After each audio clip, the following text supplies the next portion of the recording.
রাহিম, সুখবর আছে রে, সুখবর আছে।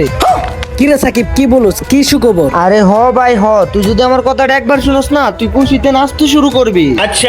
আরে কি হইছে? কি এরকম সুখবর যেটা শোনার পরে আমি খুশিতে নাচতে শুরু করবো? কি রে সেইটা তো বল আমাকে। আরে শুন তাইলে, আমাদের সাবস্ক্রাইবাররা তো অলিম্পিক ব্যাগ চাইতেছে, তাই না? আমরা তো নিজেরাও চাইতেছি।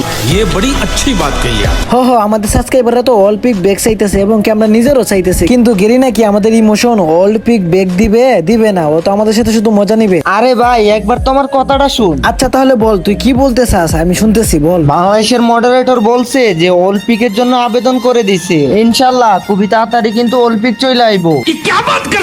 আরে কি বলছ রে সাকিব, এটা কি সত্যি নাকি? আহা কি মজা, আমরা সবাই আবার পিকের মাঝে খেলবো। আমরা সবাই আবার অলিম্পিকে খেলতে পারবো। কি মজা। গাইস, তোমরা কারা কারা পিকে খেলতে চাও অবশ্যই কমেন্ট করো। হ্যাঁ গাইস, তাড়াতাড়ি কমেন্ট করে, আর হ্যাঁ সবাই চ্যানেলকে সাবস্ক্রাইব করে দিও।